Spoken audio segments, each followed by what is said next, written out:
Setelah 2 tahun kita berjuang dengan pandemik, akhirnya kali ini kita dapat berpuasa dengan sebaik mungkin pada tahun ini bersama-sama dengan keluarga, dapat bertarawih, alhamdulillah. Maka sampailah ketika mana sekarang ini untuk kita teruskan pula satu ibadat yang akan memberi ganjaran yang istimewa, iaitu dinamakan sebagai puasa 6. Dalam satu hadis dinyatakan daripada Nabi SAW, man shoma Ramadan tsumma tatba'ahu sittan min Syawal kana kasiyamid dahri. Barang siapa yang berpuasa Ramadan, kemudian dia sambung pula 6 hari di bulan Syawal, kepadanya pahala untuk puasa setahun. Maksudnya siapa tak mahu kan? Puasa sebulan tambah 6 hari dapat puasa seolah-olah setahun. Oh, ini menarik. Imam Nawawi dalam syarah Muslim tentang hadis ini menyatakan ada 2 pendekatan untuk buat puasa ni. Yang pertama secara mutawaliyah, maksudnya berturut-turut, dan ini yang paling afdal. Maksudnya habis saja kita raya, habis saja Aidilfitri terus puasa. Maksudnya raya pertama ajalah, raya kedua terus mutawaliyah. Maksudnya secara berturut-turut. Tetapi Imam Nawawi kata tidak pula menjadi kekurangan kepada orang yang buat secara mutabaah. Maksudnya dia tidak mutawaliyah, tak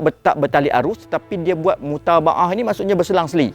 Imam Nawawi kata tak berkurang pun. Walaupun afdalnya secara berturut-turut, tetapi mutabaah juga dibenarkan. Imam Nawawi juga menukilkan bagaimana kira boleh dapat setahun ni. Satu ibadat yang kita buat Allah ganjarkan kita banyak mana? 10 pahala. Maksudnya kalau kita puasa Ramadan sebulan, kita seolah-olah dah puasa 10 bulan. Datang pula 6 hari di bulan Syawal yang kita buat itu, 6 kali 10 berapa? 60 hari. Maka 10 bulan tambah 60 hari, 60 hari berapa bulan? 2 bulan, maka menjadikanlah dia 12 bulan. Tapi barang siapa yang tak buat, dia tak dapatlah ganjaran tersebut. Ganjaran puasa setahun ini diberikan hanya untuk orang yang sambung puasa 6. Dan kena ingat, satu lagi ganjaran istimewa yang Allah kurniakan kepada orang-orang yang berpuasa. Bukan setakat berpuasa, ahli puasa. Dia orang-orang ini akan masuk ke dalam syurga dalam pintu khas yang dinamakan dalam satu hadis ini disebut inna fil jannah baban yuqalu lahu ar-rayyan. Dalam syurga, dalam jannah ni ada satu pintu khas, nama dia ar-rayyan. Yadkhulu minhu as-shaimun yaumal qiyamah.